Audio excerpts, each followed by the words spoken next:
Chris Young here from HomeKit Geek. Subscribe, like, share. It's always appreciated. Today we're going to do the full review of the Arlo Baby Cam.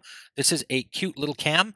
It is packed full of features: 1080p HD camera, temp sensors, humidity sensors, air quality, sound, two-way audio, night light. It will play lullabies for your kids. Motion sensor. This thing's really got it all. And it's got HomeKit support.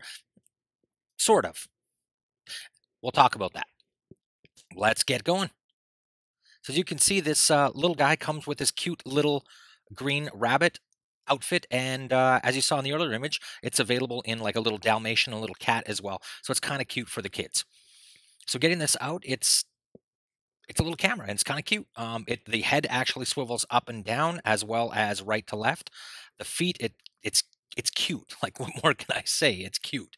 It's intended to go in a baby's room. It of course comes with a super extra long USB, micro USB, right? It's got a little mount here, so we can actually put this up on the wall if we so chose, right? We could take those feet right off and then mount that thing right on, or mount them right on the feet.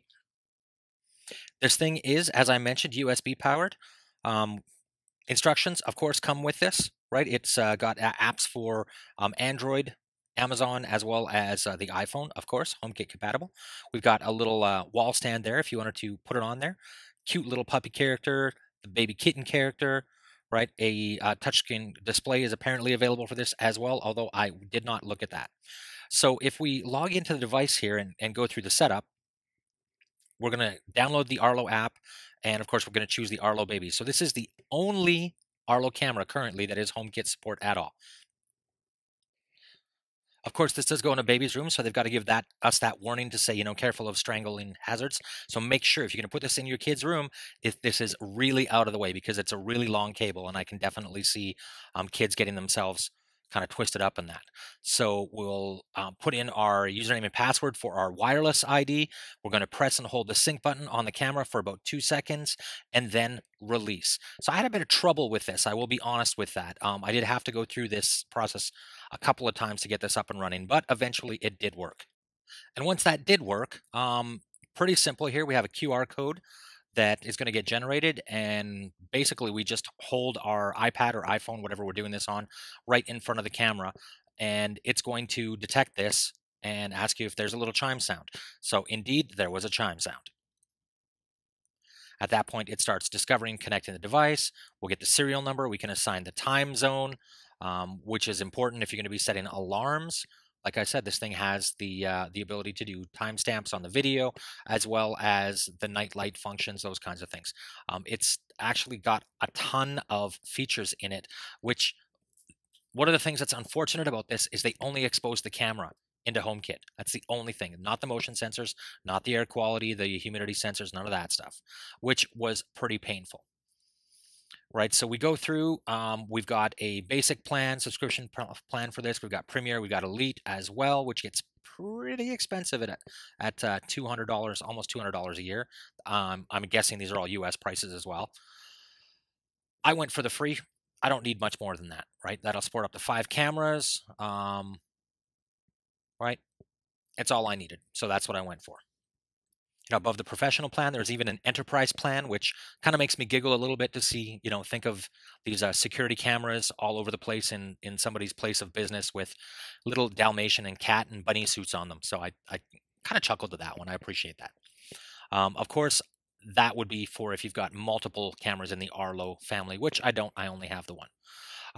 Touch ID.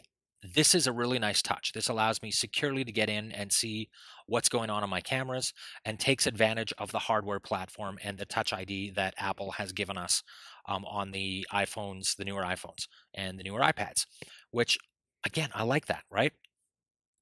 There's a firmware update available, so that's automatically going to kick off. I cannot tell you how much I appreciate this, that the firmware update keeps happening. So when I recorded this video, the HomeKit support wasn't out yet, so I'm kind of releasing these in opposite order.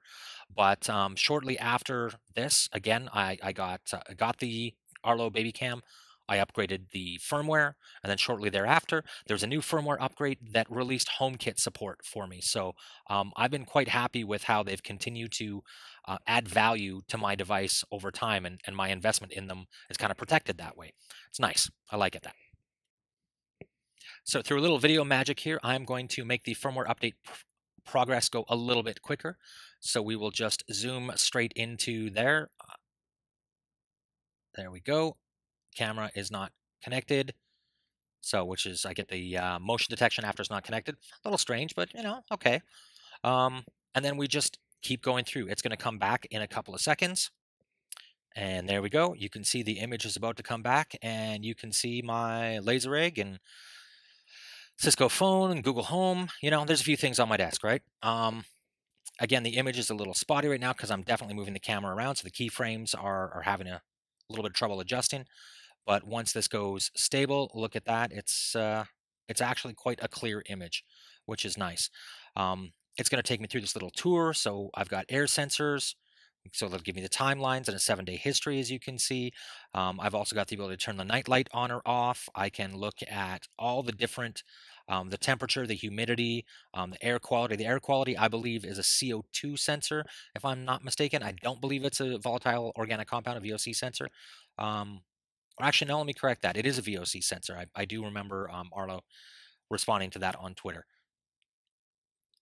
So again, this thing has great sensors. It's definitely one of the most capable cameras that I've seen, especially in the HomeKit range.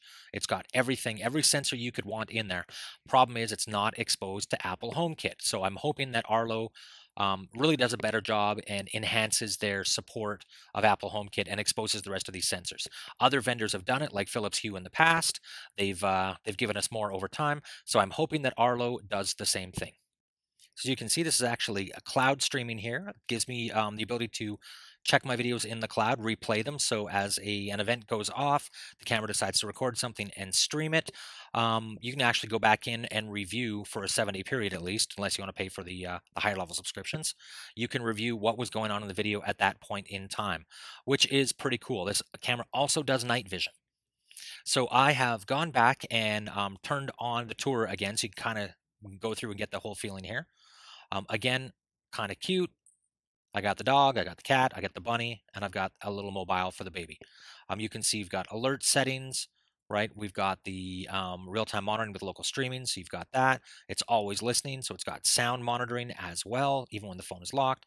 Night lights.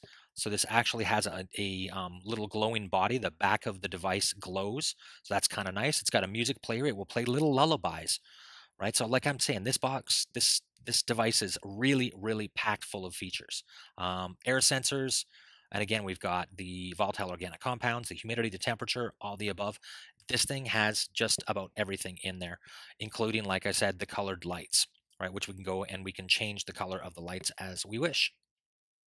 So I couldn't quite line up the lights to go at the same time with the image, but you know what? It's close enough. You can get a picture of exactly how this thing is going to work, and you can see that the head there actually starts glowing. And this is the back of the unit, so it's not bright in your child's face. It's not bright in the room, but what it does do is it's just kind of a nice little glow there in the background.